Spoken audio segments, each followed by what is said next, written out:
Last week here on the Voice of the Martyrs Radio, we heard about a woman who loved life. Her husband, Gary, told us about her. One day it was raining in Chicago. It's one of my good memories. She ran out into the middle of the street and started dancing. She was wearing a black dress, very beautiful, and it was a fun moment. And I said, "What are you doing?" She was like, "I'm just happy. I'm celebrating life, And while she believed in savoring every moment of life, she was also prepared to devote her life to answering God's call. We entered into marriage already focused on giving our lives for the gospel. Gary and Bonnie moved to Lebanon, where Bonnie served as a nurse among Palestinian refugees. They were there on September 11th, 2001, and they stayed among the people they loved in Lebanon, even as things in that region of the world got more and more complicated, with wars in Iraq and Afghanistan heating up. When Gary and Bonnie decided to stay, they were consciously choosing to lay down their lives. And I think we were martyred on that day. Eventually, Bonnie Witherall literally did give her life for the sake of the gospel. Jesus never promised his followers an easy path. In fact, he told his disciples that the world would hate them. He sent them out as sheep among wolves. Jesus' words came true in the life of the apostles, and they're still coming true today in the lives of his followers around the world. Join host Todd Nettleton as we hear their inspiring stories and learn how we can help, right now on the Voice of the Martyrs Radio Network. Last week we heard part one of my conversation with Gary Witherall. If you missed it, I hope you'll go to vomradio.net and listen to that part of our conversation. Again, vomradio.net. It was riveting to hear what it was like to be in Lebanon on September 11th, 2001, literally hearing celebrations in the streets as the Twin Towers fell. But even more striking was Gary's heart of love and compassion for the very people who were celebrating the attacks. Gary and Bonnie had many close friendships in Lebanon, but in the aftermath of the September 11 attacks and the wars in Afghanistan and Iraq that ensued, their ministry became a lot more difficult and complicated. Gary remembers the fateful day when he received news that would change his life forever. Before 8 in the morning, I got a phone call. Bonnie had already gone to the clinic. She would go early, and most times I was up, but that day I was actually taking the day off. It was a Thursday, I think. I got a phone call from one of our team, and it sounded like she was laughing, like hysterically. I couldn't understand her, but actually she was screaming down the phone. She'd just found Bonnie, Wow. And it's just like one of my really good friends, and she's like, "Get over here now," And I will tell you, my heartbeat, why would people bother us, And in fact, anything, they should be bothering me. Right. Like, she's there as a nurse helping pregnant women, important work. Okay, so I rushed, got dressed. My first thing was, I need some cash to get in the taxi. Now, this sounds like a really crazy thing, but since then, I often think about this one issue. I couldn't find coins because we were following the envelope system of one of those guys at that time, and from this finance guy who had come to Moody. So we were like doing the envelope system, And of course, our finances are pretty strict. We didn't have much, So we were like really careful with the pennies. And in any case, I couldn't find the envelopes. I couldn't get a taxi over. It was so much anxiety. And then I found these envelopes and I ripped. And of course, it's like against my nature. Like, I'll be careful to do this because, In any case, I found the money. I ran down. And these taxis are old Mercedes, at the time. And they move slowly through the traffic. And they're all banged up, You got in this taxi and got through into the center of town, and it's actually probably about a mile and a half on the other side of town from where we lived. And the taxi was going slow in the traffic, and then he pulled in to get fuel. And he pulled into like 3 or 4 cars, and they were all waiting to get in. And I tell you, man, I just I still play the video in my head all the time. But I paid the guy the money, and I started running. And in that part of the world, people don't run, especially a Westerner, but men don't run, And I started running about a mile. That's the last moment of innocence in my life, and I can look back and define what was innocent and when I was innocent. And then, so I ran towards this church, and there was an ambulance outside. There were soldiers. By the way, like a few months earlier, Bonnie had miscarried. So we grieved. Actually, I saw her grieve. And so I was wondering if something like that was happening again.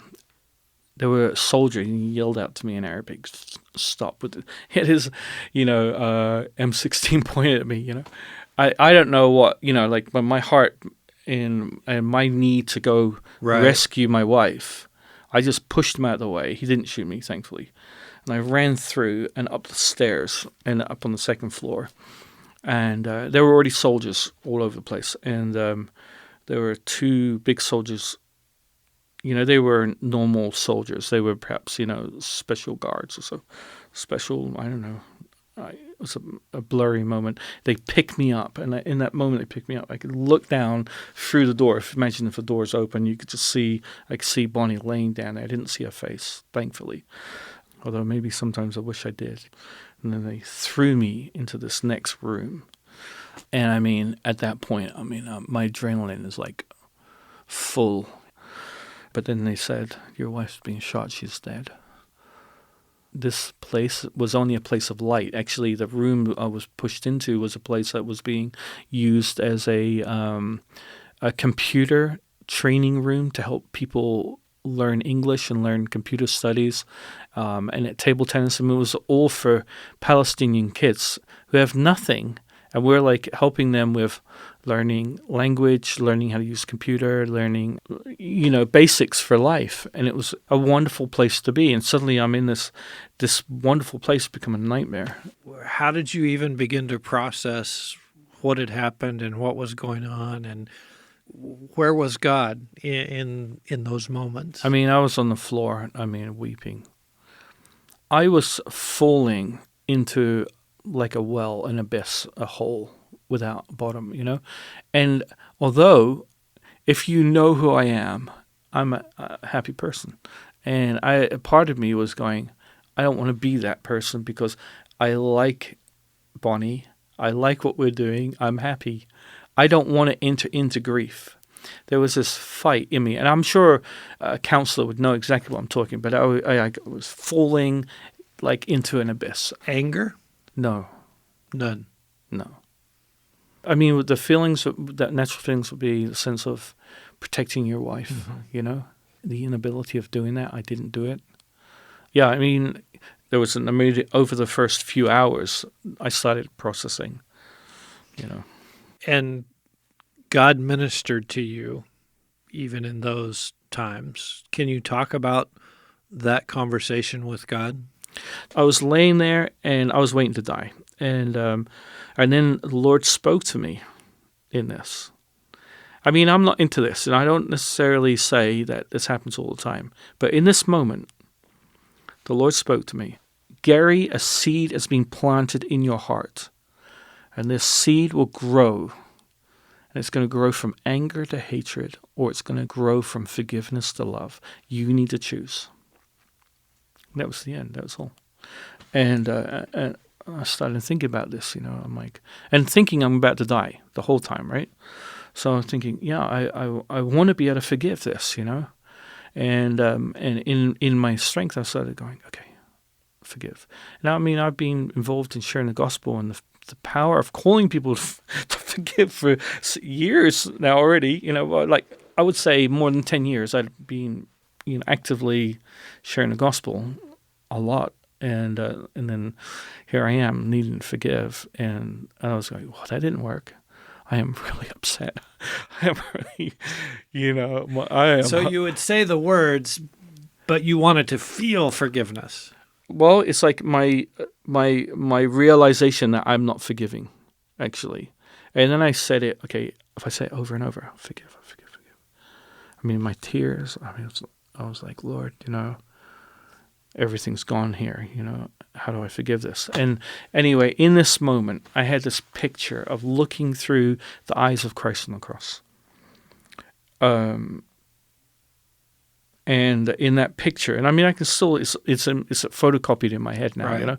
but looking through the eyes of Christ on the cross, blood and tears coming down his face. And he's looking down at me. And in that moment, he says, Father, forgive him. Father, forgive him. And I realized, probably the first time in my life, I'm forgiven. For everything. Everything. And now, why is it that God reveals that in that place? And I think that God reveals his wonder in our sorrow. And that's why Paul said, Lord, I want to know you in suffering. I want to even experience you in your death, Not in a sense that we want to embrace, we're all going to be suffering. But it's in that nightmare that there's hope. Yeah. Where it's really bleak. I mean, this is like as bleak as a situation could ever be. Losing your wife. I mean, honestly, you think of all the circumstances of life, right? And there you are, and I sat in the room where she had been shot and there's blood all over the place. I mean, there's nothing more bleak than losing the one you love. And I liked her as well. And that I wasn't able to protect her and I don't want to lose her. And it was a sort of these tubes. She's dead, and these tubes are like bleeding out of me. I'm bleeding, and I'm just thinking, I don't want to be here anymore. And this, but in this moment, the Lord's showing, Gary, I've forgiven you. And I realized actually there was joy. Isn't that crazy? There was a real joy in my life in that moment. And I said, Lord, you have forgiven me of all things. Today I forgive whoever killed my wife. And it came fully. I mean, it was, I don't know, the Spirit God on me, his arms around me. I don't know what it was. But from that day, and it's genuine. It's Right. genuine. It's not like from that day to this day, I've lived in that victory of really knowing the power of forgiveness. And it is powerful. It's interesting to me, the picture of seeing through Christ's eyes on the cross is a reminder that forgiveness is not cheap. I mean, it cost the blood of Christ. It cost the blood of God's Son. That reminder, as you're trying to forgive and realizing this is hard, this is not easy. What would you say to somebody who's listening now, who's in that space of trying to forgive? Something has happened to them, something's been done to them, and they want to forgive. Maybe they're like you, saying, I forgive, but I don't feel anything. I don't feel any different. How would you advise them? Yeah, I mean, I think everything is, the centrality has to be on Christ. And I know it sounds like a pastoral thing to say, but that's the reality. Our strength is not in ourselves. He who is in us is greater than he is in the world. And it's understanding what God's done, what he's done for us, and how much we are forgiven. And if we don't go to that place, it's impossible. It is impossible. Not only also did I discover that I was able to forgive, I realize to this day it's the greatest gift that I've ever given anybody. I've given the murderer of my wife my greatest gift. And it isn't the life of my wife. It's the forgiveness. And I mean, Christ calls us to forgive. And as we forgive others, so he forgives us. And that's the testimony, that's the witness. The greater question is, if we want to share our faith to people of another religion that particularly don't like us, say, and they say, wow, look at this story. Not only did he come just loving the culture and loving us, accepting us for who we are, but in the nightmare, he still forgives. Then we see a demonstration of what Christ did. Christ came in, loved us for who we are, and then in the mess, he cries forgiveness. And so our lives then begin to be a demonstration of who Christ is. And that ultimately is how we want to live our faith out. What was the response of Lebanese people when they saw that? When they saw, here's Gary, his wife has just been killed, and yet he still loves Lebanese people. He has forgiven the person who killed his wife. How did they process that? I mean, it was news. It was big news, Because that's not an Islamic way. No, and actually the Christians in Lebanon, there was a newspaper, this lady came up to me, she's like, how can you? She was really mad. How can you, And it was like, actually, I can't. But Jesus did it for me. And I think that's where our faith becomes real. It's either a deck of cards or it's the truth. And I would say in the nightmare, God is faithful. And I think God used it. God used it. But it was talk about that a little more, because it's we're almost 16 years down the road now. What is the fruit that you see from Bonnie's sacrifice, but also from your forgiveness and from continuing to be a representative of the gospel there? Yeah, so that's a good question. I when I look at Bonnie's sacrifice, I could or giving her life. I look at it as Mary breaking the nard and the perfume to Jesus. And actually, what is relevant and what's not relevant? What's relevant in the narrative there is that what she said is, I'm taking my dignity as a woman, a year's salary that separates me from being a slave, basically, and I'm going to break it and become a slave. And we think about women and equal rights today. I mean, it's a big deal, right? And here's a picture of a woman saying, I'm going to give it all away.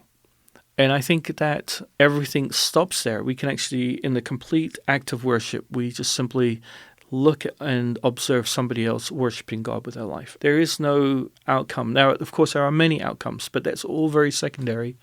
I felt like very clearly I didn't want to be a Christian celebrity.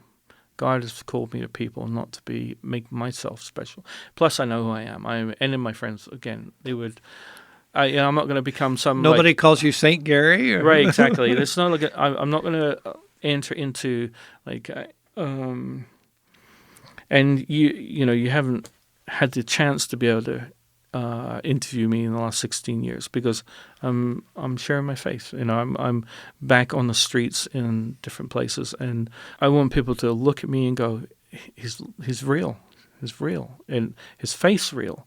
In fact, why am I even doing this radio station? Except I'm doing it just to testify that God is authentic, and following him, it's better than waiting for the iPhone 11. I mean, in a few months' time, they're all going to be lining up down there in Dallas or whatever city, outside the Apple store, waiting for the new Apple. And I'll say, well, look, I got iPhone 6 in my pocket, man. Check this thing out. It's awesome. They're like, that's a piece of junk. The very best of what the world has to offer this year, in a couple of years' time, is going to be junk. Jesus is new every morning. His name is better than Coca-Cola. His name is better than Microsoft, better than Apple, better than the US dollar, better than the next Batman movie, better than the next Tom Cruise movie. And all those things are fun. I'm not against any of that. But Jesus is better.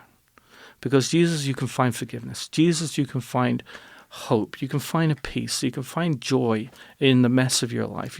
Someone's listening to here and they're like, their life's just a big mess. That they can find joy. So I think, what is the outcome of going through suffering? The outcome is this, is knowing that God is faithful. And I can testify that. Otherwise, I wouldn't be here, right? I wouldn't be here. You'd be like, that's the weirdest dude. You're like a waste of space. No, I can actually say that the following Christ really works. What does your life and your ministry look like today? I want to just be an example. I want to be...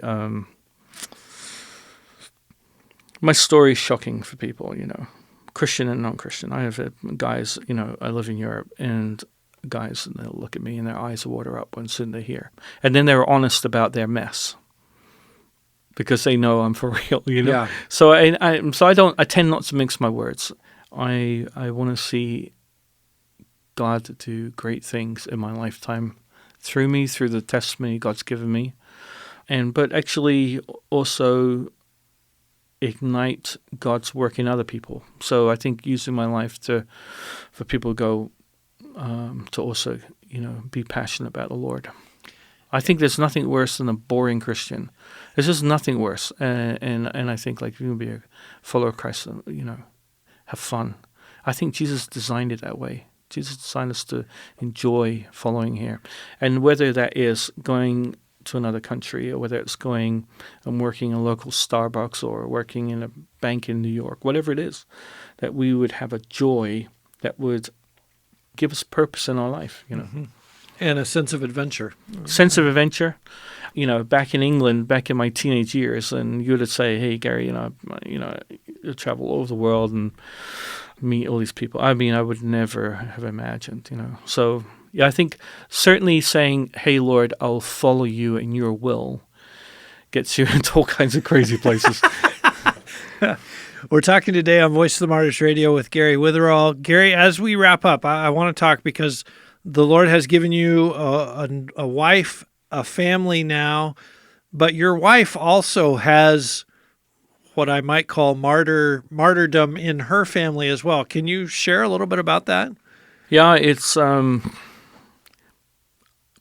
sometimes you can't explain what's miraculous, right? You just can't explain it, except the Lord's brought a wonderful person to my life, and we love each other. She's really fun to be with. We have 4 children. Can you imagine? I have 4 children. It's quite amazing. And I love being a dad. And her grandfather was one of the guys killed with Jim Elliot. Ironically, it's kind of in the time when we first met and we were talking, God brought us together in that wonderful moment. Our marriage is quite balanced, because you imagine it would have been very difficult to remarry for someone, and Gary's wife is martyred, right. And this new lady comes in, and it's always she feels somehow can't live up to. You can never be the saint that Bonnie was. Yeah, exactly. And but in this, of course, we've really been very careful to bring a healthy balance. We're very aware of this, but also she has a legacy on her life that's actually bigger than mine. I mean, if people go, "Wow, Gary, wow," Helena, wow, it's like, so, and then they kind of, you see people like putting this sort of a Einstein equation together in their head, going, "Oh," like, so I try to avoid that as much as possible, but just to say that God has done. Just like the story of Job, done something very beautiful, rebuilding my life. And it doesn't mean, I carry sorrow. I can say, hardly a day goes by. And partly the reason is because I'm always sharing my faith like I'm doing right now, So I'm people probably, like me keep asking you about it. Yeah, and I think that's what God's called me to. But with sorrow is joy. With sorrow is strength. I'm always adjusting as I have to follow and listen to the Lord, right? That kind of picture. Do you like telescopes? I don't, but okay. I know exactly what you mean, because the stars move, so you gotta. So in the sense of listening to God, we gotta align ourselves to what God's saying, align ourselves to being in His presence and being in His peace, and taking our eyes off ourselves, And so this idea of, I'm still in that battle of being a believer and following Christ, but I can certainly say that the Lord's been faithful to me, even if I haven't been faithful. I experienced that. He is ever faithful. People want to know more about your story. I know you've written a book. What's the title of your book? Total Abandon. Total Abandon. We will give you a link when you come to vomradio.net if you want to order a copy of Total Abandon. Gary, thanks so much for being with us today and just being transparent and sharing your heart. I really appreciate you taking the time. Thanks, man. You've been listening to the Voice of the Martyrs Radio. We've been talking with Gary Witherall from Operation Mobilization. If you're just joining us, you can hear this whole conversation at vomradio.net, as well as the first part of our conversation from last week's episode of VOM Radio. Again, that website, vomradio.net. You won't want to miss next week's guest. She was born in North Korea. And she first heard the name of Jesus not from an evangelist or from a Bible radio broadcast.